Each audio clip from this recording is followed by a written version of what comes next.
Salamat sa buhay ng kapatid natin na nag-share ng Word of God ngayong gabing ito sa ating virtual prayer night.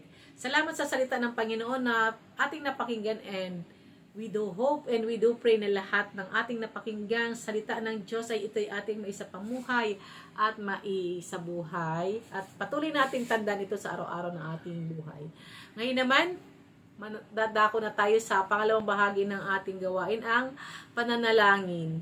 Sama-samang pananalangin, sama-sama tayong dumulog sa ating Diyos para sabay-sabay natin ipanalangin yung 3 puntos na kailangan natin ipanalangin. Una, ang ating bansang Pilipinas. Ipanalangin natin ang ating bansa, ang ating Pangulo, at ang lahat ng mga may sakit karamdaman, at ang patuloy na pag-ahon ng ating ekonomiya. At pangalawang puntos naman na ating ipananalangin ay ang ating simbahan. Patuloy natin ipanalangin ang kalakasan ng bawat pananampalataya at ang mga namumuno sa simbahan, at gayon din ang ating mga missionaries. At gayon din naman ang pangatlong puntos na ating ipapanalangin ay tungkol sa ating pamilya. Direpresenta ng bawat pamilya ang bawat mga mananampalataya na mayroong mga pinagdadaanan, may sakit karamdaman sa mga finances pa, ay ito'y ating sama-samang idudulog sa ating Diyos. Sabay na tayong manalangin, tayo yumuko at sabay-sabay nating idulog sa ating Panginoon ang lahat ng ating mga dapat ipadalangin. Amang Diyos na makapangyarihan sa lahat, salamat Lord sa iyong patuloy na pag-iingat sa amin. Salamat sa mga salita mo na patuloy mong inihahayag sa bawat isa. Salamat sa mga napakinggan namin mga salita mo. We do pray na lahat ng yan, Lord, ay aming maisabuhay. Panginoon, sa oras na ito, lumalapit kami sa iyong banal na harapan na humihingi ng kapatawaran sa lahat ng aming mga nagawang pagkukulang sa iyong banal na harapan, Panginoon. Lahat, Lord, ng nakita mong karumihan sa aming puso, sa aming isipan, mga gawa namin, Lord, na hindi ayon sa iyong banal na harapan. Hinihiling namin iyong patuloy na paglilinis sa amin ng banal na dugo, na sa gayon, Panginoon, ang aming paglapit na ito, Lord, sa iyong banal na harapan ay maging kaaya-aya at malinis kaming dudulog sa iyong banal na harapan. Panginoon, salamat sa kapatawaran, salamat sa paglilinis mo sa amin. Salamat, Lord. At gayon, Panginoon, sa oras ito, Ama, inilalapit namin sa iyo ang aming bansang Pilipinas, na kung saan, sabi mo nga, Lord, ang aming bansa, Lord, na aming tinitirhan ay sama-sama magpupuri at hihingi ng tawad sa aming mga kasalanan. Ang aming bansa iyong patuloy na pagpapalain. Tulungan mo kami, Panginoon, na kami ay patuloy na sa iyo magtiwala, sa iyo kami sasambat, wala kami ibang Diyos na hihingi ng tulong at sasampalatayahan kundi ikaw. Hallelujah. Salamat, Lord. Salamat sa pagbibigay mo sa amin ng wisdom na yan. Salamat sa mga pangako mo na iyong patuloy na ipinagkakalob sa amin. Panginoon, sa oras ito, inilalapit namin, Panginoon, ang aming Pangulo na kung saan katatapos na ng kanyang sona kahapon. We do pray, O God, na lahat ng plano, Panginoon, para sa bansang Pilipinas ay iyong, Panginoon, bigyan ng katuparan. Hallelujah. Mula, Lord, sa pinakamaliit at sa pinakamataas na mga officials, Lord, we do pray na ikaw, Lord, ang magbigay, Lord, ng knowledge and wisdom sa kanila, Lord God, at bigyan mo sila, Lord, ng pusong mapagmahal na maglilingkod ng tapat sa kanilang mga tungkulin, na kung saan ang paglilingkod ng tapat sa kanilang mga tungkulin ay parang paglilingkod na rin sa inyo.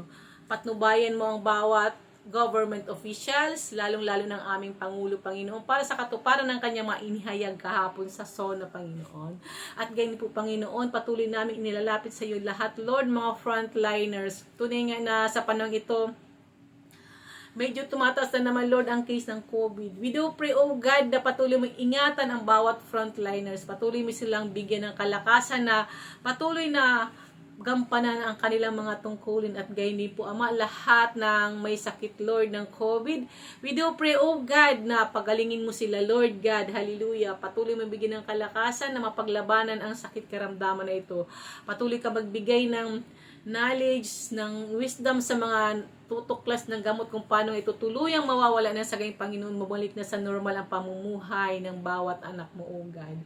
Panginoon, hinihiling din namin patuloy na iingat mo sa aming ekonomiya. Hinihiling namin na patuloy na lumago ang aming ekonomiya. Tulungan mo ang bawat mga negosyante na nagsara na magkaroon ng opportunity na muling magbukas ng kanilang mga negosyo ng sa gayon patuloy na sila ay mayroong pinagkukunan ng kanilang income.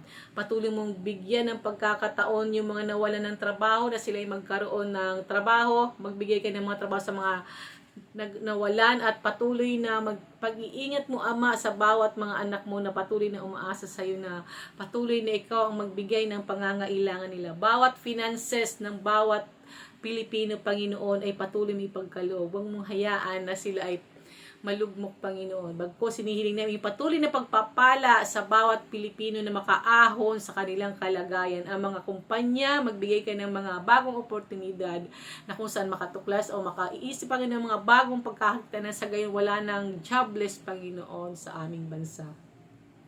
Ganito po, Panginoon, patuloy namin inilalapit sa iyo, Lord God, ang mga sakuna, Panginoon, ang mga lugar na kung saan nakakaranas ng mga pag-ulan, ng mga pagbaha. We do pray na ingatan mo ang bawat mamamayan, Panginoon, na sila iligtas mo sa bawat sakuna at sila ay hindi mapahamak. Patuloy mo iligtas at bigyan ng shield of protection ng bawat mamamayan na nakakaranas ng mga kalamidad. At patuloy din namin inilalapit sa iyo, Panginoon, ang dabigong, Panginoon, ito ay huwag nang mangyari. Hallelujah. Ikaw, Panginoon, ang siyang magkontrol sa lahat ng mga sakuna na kung saan kaya mong pigilin lahat ng mga sakuna. Isang kumpas lang ng kamay mo, isang bigkas lang ng salita mo, ugad. Lahat ng mga hindi maganda ay magiging maayos. Salamat, Panginoon. Salamat, Panginoon, sa pag-iingat mo sa bawat Pilipino, sa bawat mga pangangailangan at pagkakaloob mo ng bawat finances ng bawat pamilya. Salamat, Ama. Salamat sa katuparan ng mga aming mga panalangin na kung saan patuloy mong ingatan ng aming bansa, ang aming Pangulo, lahat ng mga government officials na itinalaga mo na maglilingkod sa bago nilang posisyon, ang aming ekonomiya. Salamat sa pag-angat nito. Salamat din sa pagbibigay mo ng luna sa may mga sakit karamdaman ng COVID-19, sa pag-iingat mo sa bawat frontliner. Salamat, Ama. Salamat sa pag-iingat mo. Salamat, Lord God, sa katuparan ng aming mga panalangin sa pangalan ni Jesus. Lord, sa oras na ito, Ama, dinadalangin din namin sa iyo ang aming simbahan. Lahat ng simbahan, Panginoon, na iyong minamahal, hinihiling namin na patuloy magpagpalain ang bawat simbahan. Patuloy kang magbigay ng mga anak mo, Panginoon, ng knowledge and wisdom, ng pusong mapagmahal, pusong may pagnanais na maghayag na iyong salita, na kung saan patuloy na mag-disciple dahil yun ang desire mo. Ang bawat isa ay patuloy na magdisipulo. Nabigyan mo ng Lord ng boldness, ng knowledge and wisdom, ng courage na mag-share ng Word of God. Anumang oras, anumang sitwasyon, sa anumang lugar kami, Lord, naroon ay magkaroon kami, Lord, ng eagerness na i-share ka, Panginoon, sa bawat makakasalubong namin, bawat makakasakay namin sa mga sasakyan, mga makasama namin sa trabaho, mga kaibigan namin. Tulungan mo ang bawat anak mo na mag-share, Panginoon, ng gospel. Tulungan mo na patuloy na gawin, Panginoon, ang pinag-uutos mo sa amin na mag-disciple kami. Patuloy ka magbigay ng mga tao, Panginoon, na share na namin. Hallelujah. Salamat, Lord. Salamat sa mga buhay ng mga taong ibibigay mo na mag-share at patuloy na magpapalaganap ng iyong salita. Lord, inidalangin namin sa iyo lahat ng leaders ng bawat simbahan, magmula sa finances, sa mga pinakamadhang sa mga nasa ministry, mga head ng mga ministries, ugad, sa music, sa ushering, sa finances, sa setup team. Lord God, we do pray na ikaw patuloy ng bigay ng courage na wag manghina, bagkus, Panginoon, patuloy na magkaroon ng pusong handang maglingkod at sumunod sa iyong pinag-uutos. Salamat, Panginoon, salamat, at patuloy mong bigyan ng knowledge and wisdom mga nasa media team para patuloy na mapalaganap ang mga mga paraan ng ere, Panginoon, na sagay marami makapakinig ng iyong mga salita. Hallelujah, guys. Sa face-to-face at sa online, patuloy kang magbigay ng knowledge and wisdom kung paano ito mai-share. Ganyan yung mga pinaplano, Lord God, ng simbahan na magkaroon ng mga house churches, oh God. Hallelujah. Patuloy kang gumamit ng mga tao, bigay mo ng knowledge and wisdom sa pag-share at pagbigay ka, Lord, ng mga lugar na kung saan pwede maging satellite, oh God, na kung saan pwedeng gawing simbahan na hindi na pupunta yung ibang nasa malalayong lugar, bago sa bawat area, Lord God, meron kang gagamitin lugar na kung saan pwedeng maging daluyan ng iyong pag-share ng salita. Salamat, Lord. Salamat sa katuparan ng panalangin niyan in Jesus' name. Ngayon po, Panginoon, inilalapit namin sa iyo ang lahat ng leaders ng mga simbahan. We do pray for family of Pastor Rene and Mami Lan na ikaw ang patuloy na magbigay ng kanilang pangangailangan. Patuloy mo silang bigyan ng kalakasan at patuloy na protection at sa maging finances sila, Lord God. Ikaw ang patuloy na magbigay nito, Panginoon. At ganyan po sa pamilya ni Pastor Ian, hallelujah, at sa pamilya ni Pastor Lito, na kung saan si Pastor Lito, Lord, inilalapit namin siya dahil malapit na ang kanyang pag-alis, papunta sa kanyang bansang pag-missional. We do pray na ikaw, Lord, ang magbigay ng kaayusan sa bawat lakad niya, O God, hallelujah, patuloy mo siya bigyan ng protection sa kanyang pupuntahan at ang maayos na pag-alis niya sa darating na August, Lord God. Hallelujah. Salamat, Lord God. Salamat sa pag-iingat mo sa buhay ni Pastor dito.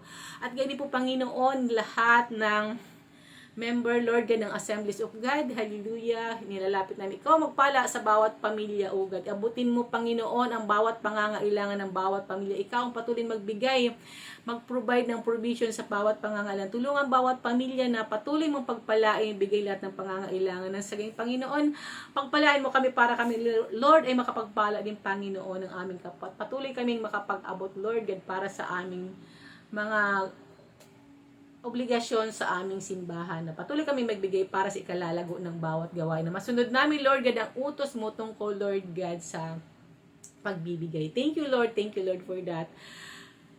for that answer prayer, Lord God. Salamat sa pangalan ni Jesus, sa pangalan. At ganyan po, Panginoon, nilapit namin, Panginoon, Assemblies of God, Superintendent, Lord God, si Reverend Ray Calusay, at ganyan pang sa STDC, General Superintendent Reverend John Mortel, lahat ng missionaries, lahat ng mga ginagamit mo upang maghayag na iyong mga salita, ay inilalapit namin na ikaw ang siyang pagtuloy na magbigay ng pagpapala at pag-iingat sa finances, sa kalakasan, sa kalusugan nila, Lord God.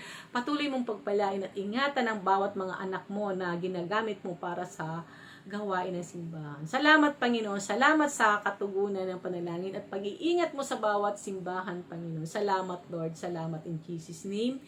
In Jesus' name. At ganyan po, Panginoon, sa oras ito, Ama, nilapit namin, Panginoon, ang bawat pamilya, Lord God. Hallelujah. Na kung sa bawat pamilya, O God, ang inilalapit namin sa iyo, na pagbuklurin mo ang bawat pamilya. Kung mayroong pamilya, O God, na nagkakaroon ng problema, nagkakawatak-watak, nagkakaroon ng mga hidwaan. We do pray in the mighty name of Jesus, Panginoon, na ingatan mo ang bawat pamilya, bigyan mo ng mga puso mapagmahal na patuloy na puso nagmamahalan bilang pamilya na kung saan yan. Unang ministry, Lord God, na bago kami lumabas, unahin namin ang aming pamilya, na kung saan itong umunang ministry namin na kailangan buklod ang magkakasundo bawat pamilya, masayang pamilya na nasa kayong Panginoon maayos ang paglilingkod at makikita sa buhay ng bawat pamilya na ikaw, Lord God, ang nananahan sa bawat pamilya. Salamat, Lord God, salamat sa pagkakaisang yun. Sa oras ito, Ama, inilalapit namin, O God, ng mga may depression, may mga pinagdadaanan ng mga pamilyang nalulungkot, na may mga nawala ng mahal sa buhay. We do pray na you comfort them, O God. Ipadama mo sa kanilang iyong yakap na hindi kami nag-iisa, kundi andyan ka na patuloy na nagbibigay ng kaaliwan sa bawat pamilyang nalulumbay. Salamat, Ama, salamat sa kaaliwang yun. Hallelujah. Salamat din po, Panginoon, sa kagalingan ng bawat may sakit. Inilalapit namin, Panginoon, sa oras ito, lahat na may sakit karamdaman na ikaw magpagaling. Truly, you're a great healer. Hallelujah. Sa lahat, Lord, ganun may mga sakit karamdaman, mga may dinaan ng operation, oh God, we do pray for healing. Hallelujah. Na magkaroon ng patuloy na pagdali na kagaling sa bawat may sakit karamdaman ng mga nasa ospital, mga nasa bahay na may matinding sakit karamdaman. We do pray na ipatong mo, Lord, ang iyong mapagpalang kami na sa iyong dumaloy ang kagalingan sa puso, sa mga bawat ugat, hallelujah, bawat himay-himay ng laman, na pagalingin mo sila in Jesus' name, in Jesus' name. Claim the healing. Thank you, Lord for healing them, mga naoperahan sa puso, naoperahan sa lahat ng mga internal organs, hallelujah. Salamat sa kagalingan, salamat sa kagalingan. At ngayon po, Panginoon, kung merong kayong mga kapatid na mga nakikinig sa aming prayer night ngayon, we do pray kung meron kayong mga kamag-anak, mga kaibigan na meron may sakit karamdaman, banggitin niyo ang kanilang pangalan, sa pangalan ni Jesus, sila ay gagaling in Jesus' name. Walang imposible sa ating Diyos. Truly, siya ay nagpapagaling noon, ngayon, at magpakailanman. Kayang-kayang pagaling lahat ng sakit karamdaman. Siyang ating dakilang manggagamot. Salamat, Lord, salamat sa kagalingan in Jesus' name, at patuloy mo ang maipagkaloob lahat ng kanilang mga pangangailangan sa gamutan, sa mga maintenance o God ng gamot. Patuloy mo ipagkaloob in Jesus name. In Jesus name. At ganyan po, Panginoon, hinihiling din namin sa pangalan ni Jesus. Lahat ng mga nasa kalsada, O God, hallelujah. Ingatan mo sila, O God. Bigyan mo sila, Lord, ng mga tahanang, matitirhan na wag na silang palaboy-laboy sa kalsada bago sila ay magkaroon ng mga sign ng gobyerno na magkakalinga sa kanila at patuloy na ang programa ay kanilang maranasan na sila ay hindi na mamumuhay sa kalsada bago sila ay magkakaroon magandang kinabukasan. Salamat, Ama, sa pagkakalinga mo sa mga homeless na nasa lansangan. And we do pray for the Street Believers Ministry sa pangunguna ni Pastor Tim na pagpalain mo pang gawain ito na sa gayon, Panginoon, wala na talaga makita mga homeless na nasa kalsada bago sila ay magkakaroon ng mga pamilyang pakup sa kanila. Salamat, Ama, salamat sa katugunan ng bawat panalangin mula sa aming bansa, mula sa bawat may sakit karamdaman sa aming mga simbahan at gayon sa bawat pamilya. Salamat, Ama, sa katugunan ng panalangin na alam ko lahat ng aming hiniling ay tinugan na dahil sabi mo nga sa iyong mga salita, bago pa kami lumapit sa iyong banal na harapan, lahat ng aming ipinalangin ay iyong tinugunan. Salamat, Ama, salamat sa katugunan ng aming panalangin sa pangalan ni Jesus. We do claim that in Jesus' name. Amen.